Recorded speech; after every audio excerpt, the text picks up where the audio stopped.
Hi, I'm Art Bergeron, and what you're about to see is the seminar that I would have done at the Senior Center this month, but for COVID. So the seminar this month is about, it's Christmas time, it's Christmas and all the holidays, and so it's about giving. And so one of the reasons for the seminar is to dispel the notion that there's any limit to the amount you can give your kids, that's all made up, and there are a number of other reasons why it's good to be giving.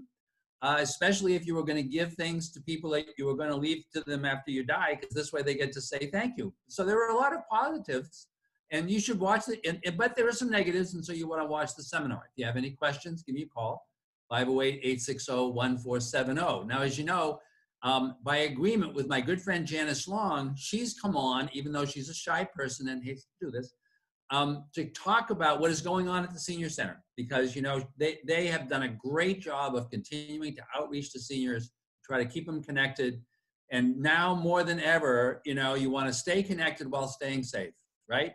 Next year the vaccine's coming, everything's getting better. You got to stay safe. So Janice, what is new and exciting at the Senior Center, or old and exciting in December that folks at home should know about? Well, what's new and exciting is we still have Medicare open enrollment. Medicare open enrollment continues through December 7th. So we want people to call if you haven't done so already. We've already seen over 470, or we've helped 470 people. Wow. We've been real busy with that. But if you haven't done that, give us a call, 978-568-9638, and we'll review your health insurance and prescription drug plans. And remember, that's a big deal. I talked about that in my seminar last month, and these folks can help you save money. Anything else, Janice, for this month? Yep. We are going to have a special Christmas luncheon. It will be a grab and go, and it will be free. And it will be a chicken piccata meal with rice and green beans, rolls, butter, and cupcakes. And the staff and probably the police department will be handing that out. That will be December 18th, and signups are December 3rd. Another thing that was really interesting, we have a teacher at the high school. Her name is Mrs. Porter, and she came up with this great idea to have high school seniors connect with Hudson seniors and do a pen pal program. So we know we've had a pen pal program years ago, way before I came here, that was very successful.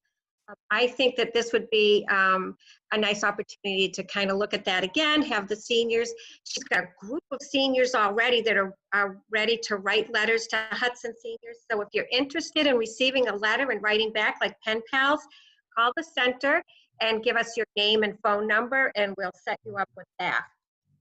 We're kind of excited about that. That's terrific. That's terrific. Oh, I know. And this was her idea, and she called us and she says, I have a group of high school seniors that want to write letters to seniors. So it'll be something to look forward to during these challenging times.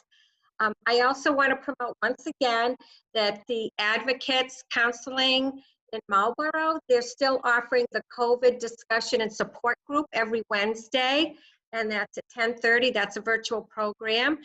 And if you'd like to get involved with that, or just listen, or even just talk and give some of your feelings about what you're going through during the pandemic, you can call 508-277-5420. And then our newsletter is going out this week, and we've got some new programs on Zoom, and we have some new programs on cable TV. And so keep up. We only have a few more months of this. We're almost done. The vaccine's coming. Don't die in the meantime, so stay involved. You get depressed, give Janice or one of her staff a call. Oh, absolutely. Right? Just give them a call, right? Give us a call. We're here for you. And that's the goal. That's right. Give them a call. And soon we'll be meeting, we'll be all together by next summer or fall. I betcha. Just make it through the winter. In the meantime, folks, from all of us, from Janice, from me, from all of us, stay safe, have a wonderful holiday, and we'll talk to you in January. Thank you, Janice. Happy holidays. Martha. You too.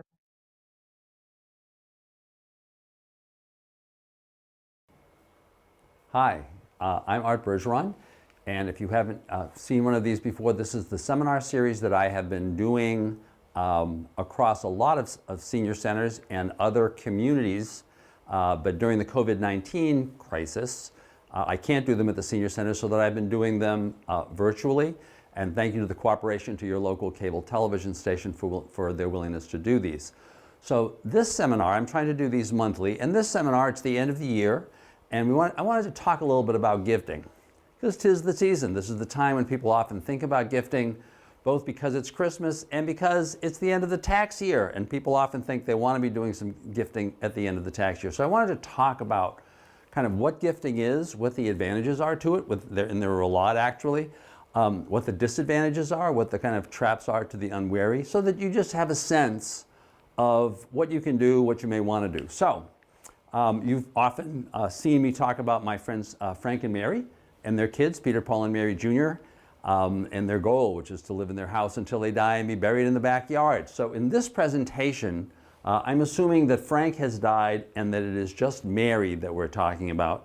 And Mary is trying to figure out whether or not she wants to be making gifts to her children at any particular time. Right now, maybe because it's the end of the year, but just in general. And her estate plan, that is the plan following her death regarding how she wants her remaining assets to be divided, is very simple. She wants things divided equally among the 3 kids. So the question is, these are Mary's assets. She has a house, she has an IRA, which has a current value of about $500,000. She has savings of about $300,000, and she has an annuity, which has about $300,000 in it. Therefore, her total assets are about $1,500,000. So the question for Mary is there any reason that she shouldn't simply be giving some things away now? Now, I know that Mary's first question is, well, I can't afford to give things away now. I might need them. And that is absolutely right. You don't ever want to be giving things away if giving things away is going to cause you to lose sleep. You know, I always often tell people, the goal of life at our age is fame and fortune has kind of passed you by. The goal is to get a good night's sleep. So if this is going to bother you, don't do it. But if you're considering gifting, or if you're open to gifting, then you just want to kind of know how the system works and what the implications are. First of all, you need to know what a gift is. I'll often talk to people when I'm doing mass health related planning and say, well, there are some gifting restrictions. And they'll say, well, I didn't give my child the car. I sold it to him for $1. Well, no, that's a gift. To have a gift, there need to be 4 things. There needs to be, first of all, it has to be a transfer for less than fair market value. That's the definition of a gift. Even if you say it's a sale, if it's for less than fair market value, to the extent that the value is discounted, that's a gift. There needs to be donative intent. You need to be giving something to someone with the intention that you can't get it back. That's the whole idea legally, is that once you've given it to someone, you can't therefore then later sue them and say, I want it back. There needs to be delivery for that very reason, so that it can be clear when a gift has really happened. There actually needs to be delivery of that gift. So if you say to one of your kids, I promise to give you $10,000, that's not binding. They can't later sue you for that and say, give me the $10,000. Until you've given it to them, they don't have it, and it's not a gift. And there has to be acceptance. You think to yourself, well, that's a weird thing. Why does there have to be acceptance on a gift? Well, maybe you're thinking of giving somebody a gift that they really don't want. I often, when I used to do a lot of real estate work, would deal with gifts, quote unquote, of property, which were hazardous waste sites. Well, no, I don't want a hazardous waste site, so I wouldn't take it. There are cases in which you might not want to accept a gift for tax purposes, although we're not going to talk about that today. So the issue is there has to be acceptance in order for there to be a valid gift. Now, the gift doesn't have to be to an individual. It can be to a nonprofit organization. It can be to a church. It can also be to an irrevocable trust, a trust for the benefit of some individuals. The word irrevocable means once you've put the money into the trust, you can't take it back out. And therefore, there's been delivery. It's just like a gift. Even if the children haven't received the money yet, the fact that it's in trust for their benefit and you don't have control over it, because if you did, well, then you could give it back to yourself, and so there wouldn't be an irrevocable trust. The very fact that you've given it away and can't get it back means there's been a gift. What are the tax implications of a gift? So everybody that I talk to says, oh, I can't make a gift beyond a particular amount. And the amount that I usually hear is $15,000.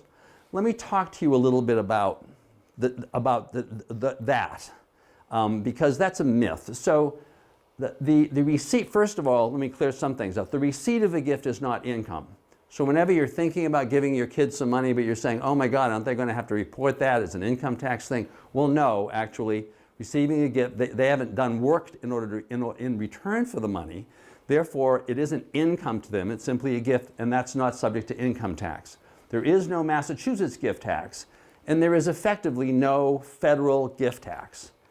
Now, let me talk to you about this one, because this is where that $15,000 figure comes in. While the state allows you, or Massachusetts allows people to give away things literally the day before they die, thereby avoiding the estate tax, at the federal level, they wanted to plug that loophole. And so what they did was they created a federal combined estate and gift tax system. And they said, when you die, if you leave things to people over a particular amount, there's an estate tax. And then they said, if you give it away to them while you're alive, well, then there's a gift tax in order to make sure that the gifting doesn't simply avoid the estate tax. So the way that works is, the minimum which is subject to the estate tax is if you give away, if you die and you have an estate of worth something more, right now it's a little bit more than $14 million, then there is no estate tax.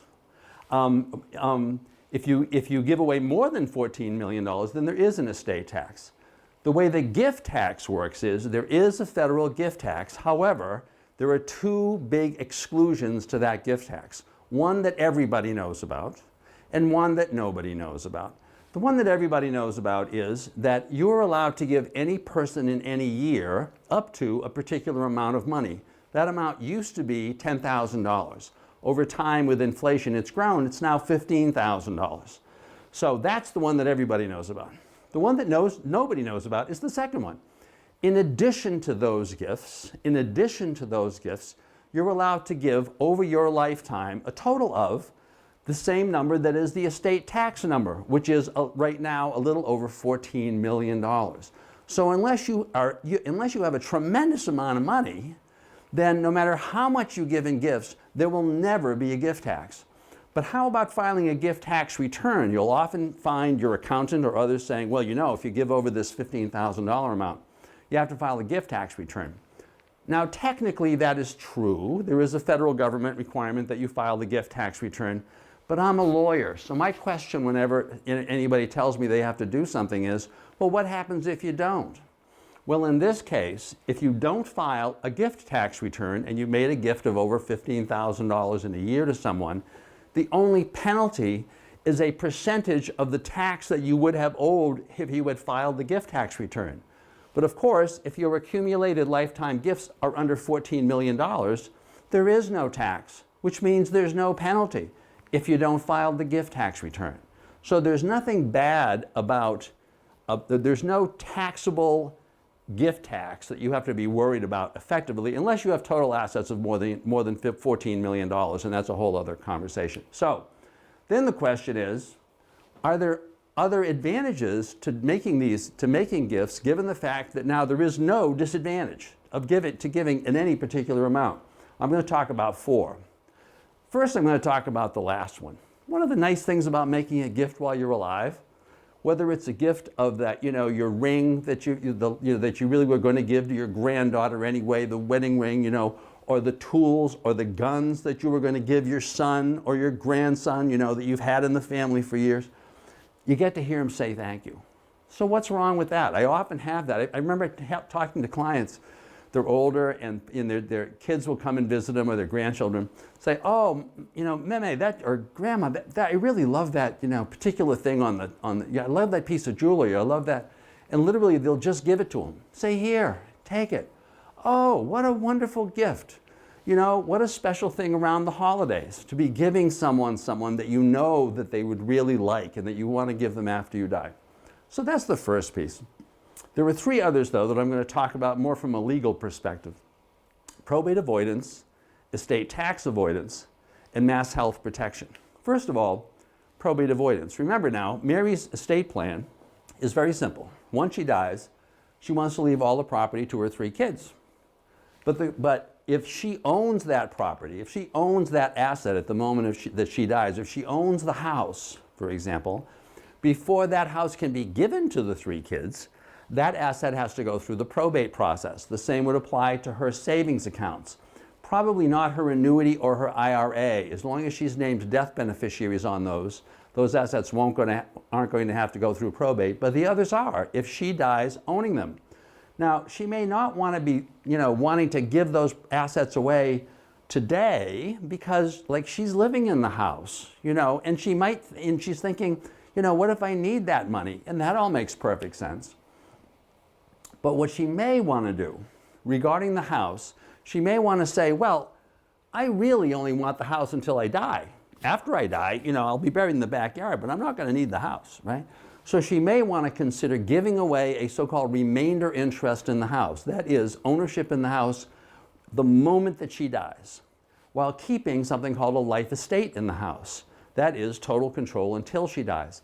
If she does that, then she keeps total control while she's alive. If she's renting the house, that's okay. She gets the rent. She still has to pay the taxes and the insurance. No one can throw her out. But at the moment of her death, her interest evaporates. Her kids become the sole owners of the house. It doesn't go through probate. Same thing with cash, or there is a similar process for cash. The easiest device is to actually create a joint accounts with your children for the cash, so that you own the cash jointly with them. The legal consequence of that is that when you die, your interest evaporates, your kids become the sole owners of the cash, the money doesn't have to go through probate. Now, you may have some concerns about both of those alternatives. There are some issues with giving away a remainder interest in the house. If you later decide that you want to sell the house, that means the kids need to give you back their remainder interest before you can sell it. And you may be concerned about that, right? If you need to mortgage the house, you may need their consent to that mortgage. So there may be, you want to talk this out before you do it. But the main thing is, if you do it, that avoids probate. Another possibility is to keep control of your assets, leave them in your name, but have a power of attorney, and have a power of attorney that has the gifting powers in it that specifically says that the person whom you've named as your attorney can make gifts on your behalf, and then tell that person, or even better, put something in writing to that person that says to that person, before I die, if it's clear that I'm going to be dying soon, right, give those things away. Sign the deed on my behalf, giving this remainder interest to the kids so that when I die, they become the sole owners. Take the cash, keep whatever's going to be needed to bury me, to take care of other things, give the rest of it away. And if your power of attorney, if you're the person with your power of attorney does that, the day before you die, probate is avoided completely, as long as they've given away everything. You want to make sure you haven't left anything behind that's going to require a probate.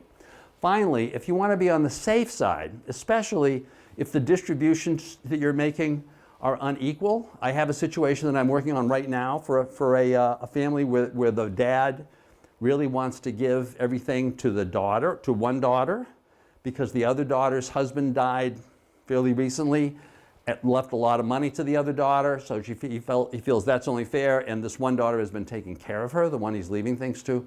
My suggestion to them was, you just do everything you can to avoid probate, but you may even want to put something in your will, change your will, so that if probate ever happens, you've made it clear in the will that everything was going to be going to this one daughter. That way, the daughter who is the other daughter, who may be pretty upset about this, right, won't think that by forcing a probate of the will, she can end up getting the assets. But the main thing is you can do that kind of planning ahead of time.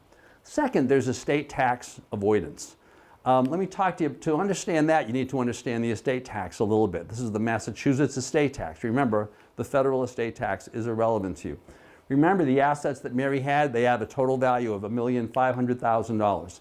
If she were to die tomorrow with those assets, there would be a Massachusetts estate tax of $68,240. Now, that's not a huge amount, but you hate to, spend it for no good reason if you don't have to. So maybe, to the extent that Mary wants to avoid that estate tax, she wants to think about how can she do that? Well, if Mary gives all of her assets away the day before she dies, her estate goes down to zero.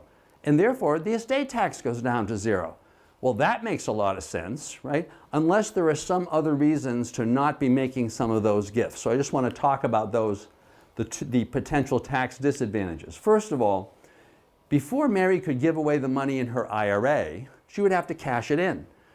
And she'd have to pay the tax on the money in the IRA.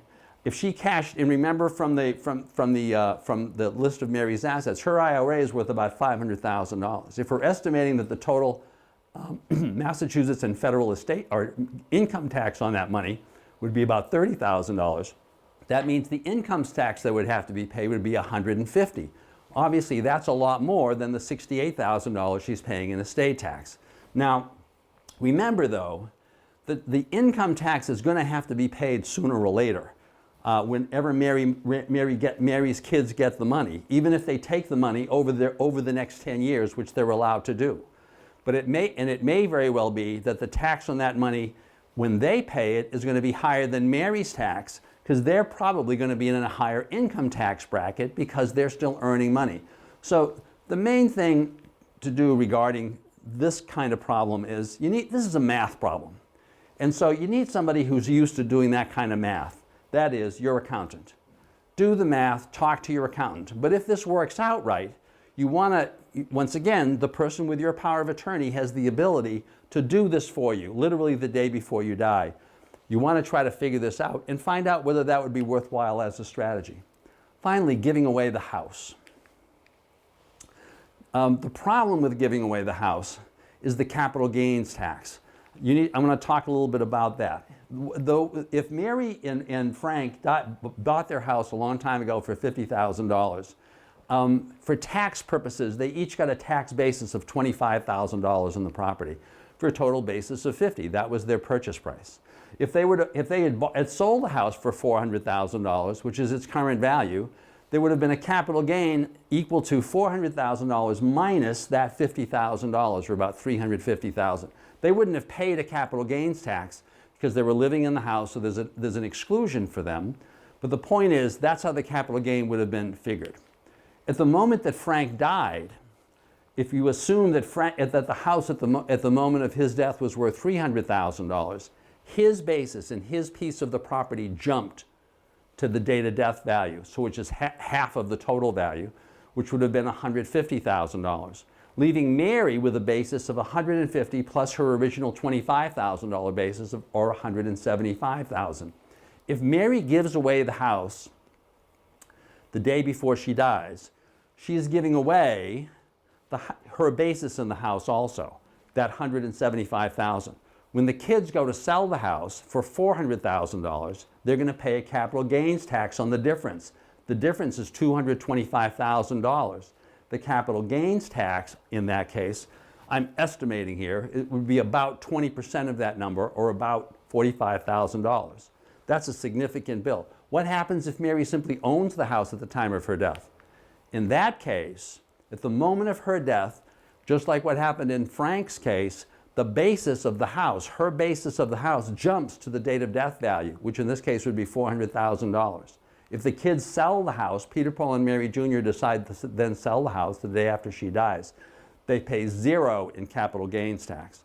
So it may very well be that the estate tax disadvantage of keeping the house in the estate gets outweighed by the capital gains advantage if the kids plan on selling the house after Mary dies. Now remember, they may not be going to sell the house, or it may be that one of the kids lives in the house, so that if that child sells the house, they're going to be able to get that capital gains exclusion because they're an owner-occupant.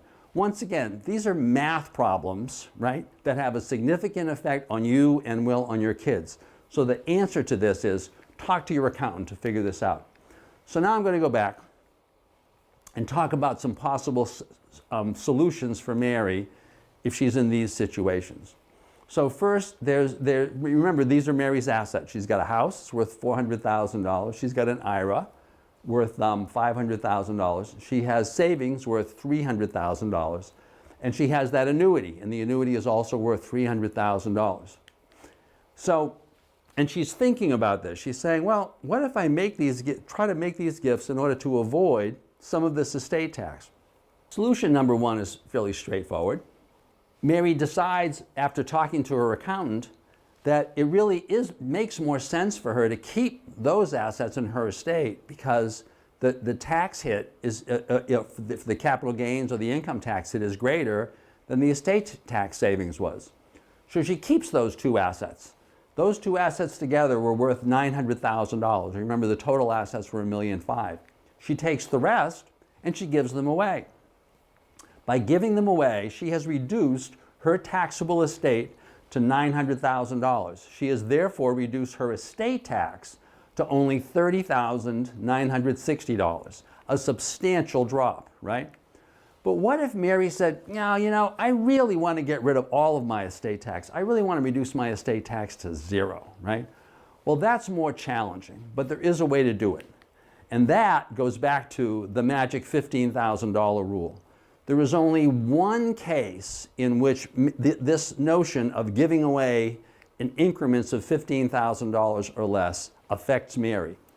If she gives away some or all of her remaining funds in increments of $15,000 or less to individuals in 1 year, no more than $15,000 per person per year, then those amounts actually get subtracted from her estate of figuring out, for purposes of figuring out whether she's entitled to the magic $1 million rule. The rule in Massachusetts is if you have a total taxable estate of $1 million or less, you do not have to pay any estate tax. But if Mary's assets are greater than $1 million, the only way she can reduce those assets to $1 million or less is by giving them away in increments of $15,000 per year per person. Now, she could give all kinds of money away if she were giving it away to not only her kids, but maybe her grandchildren. There may be ways of doing this. The point is, there is a strategy that would allow Mary to save on the capital gains tax, save on the income tax, and also avoid the estate tax. But for Mary to do that, she can't give all of her assets away just before she dies. It's going to take some time because it's going to take her several years for her to take $500,000 and give it away in increments of $15,000 per person per year. That's just going to take her more time. So the bottom line, though, is when Mary is thinking about these estate tax issues, she wants to remember a couple of things. First of all, which is obvious, the estate tax reduction is never going to affect her. She's going to be dead. The only question is, to what extent does she want to increase the amount that's going to end up going to her children and reduce the amount that's going to go to the IRS or to the Department of Revenue? I often tell people when they're doing their estate plans, I've yet to find a couple that puts into their will, oh, I really want to leave some money to the IRS. I mean, they've been so good to me, or the Department of Revenue. But they are automatically part of your estate plan unless you're facing up to these problems and trying to deal with these solutions. So Mary just wants to balance that out. She wants to talk to her kids. She wants to know, once again, because this money isn't for her. This is just for her kids.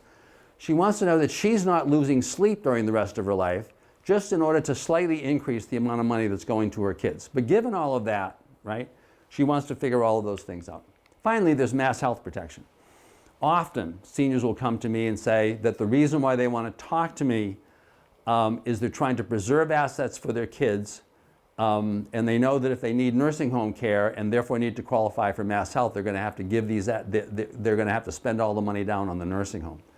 The answer to that problem is fairly simple. If they want to protect their assets so that if Mary wants to protect her assets so that when the assets aren't counted when she is trying to qualify for mass health, because remember, to qualify for mass health, she needs to show that she has less than $2,000 in countable assets, then the solution is she's got to give some things away. She's got to give a lot of things away. So remember, these are her assets, and they have a total value of $1,500,000. Now, Mary can own her house at the time that she tries to apply for Mass Health and still qualify. However, Mass Health will then put a lien on her house in order to get reimbursed following her death for any payments made on her behalf. Regarding all the other assets, though, before Mary could qualify for Mass Health, she'd have to cash them in and spend the assets down to less than $2,000. So to the extent that she's trying to avoid that, her options are pretty straightforward. She has to give the assets away. Remember, that means she has to give them away in a way that she can't get them back, right? To one or more of her kids, or to anybody else for that matter. I know people who have given assets away to their church. And then she has to wait 5 years. 5 years and a day after the day on which Mary has given away her assets, those assets will no longer be countable or lienable if Mary needs to qualify for Mass Health. Now, she can give the assets away to individuals, or she can give them away to an irrevocable trust. Remember, we talked about an irrevocable trust means a trust from which she can't get the assets back after she's put them in. Typically, that trust will name her most trusted child as her trustee. As I always tell people, that's why they call them trusts. You have to trust the trustee. Typically, that trust will say that the trustee has the option of distributing some assets during Mary's lifetime, with the unwritten provision being that Mary trusts that if she needs some of these assets, that person, that daughter or son as the trustee, will give the assets to himself or herself and then turn around and give them back to Mary, or use them for on Mary's behalf. Because remember, there's no gift tax, there's no bad tax implication to any of that. The trust will then say, though, that following Mary's death, all the assets will be liquidated, turned into money, and the assets divided into cash. If you have someone you trust, then these strategies make perfect sense for asset protection purposes. Remember, though, the goal of your life is to get a good night's sleep. If there isn't somebody that you trust, you don't want to lose sleep for the rest of your life just against this possibility that you might need nursing home care eventually. So, the bottom line is there are a number of reasons why you maybe want to consider gifting. You may have been surprised to find out that there's really no disadvantage to doing gifting. It's just a matter of kind of weighing things out. If you have more questions, you can find this presentation on our YouTube channel or on Facebook, or you can call me at 508-860-1470. Thank you very much. I hope you enjoyed the presentation. We'll look forward to talking to you during the next seminar. Thank you.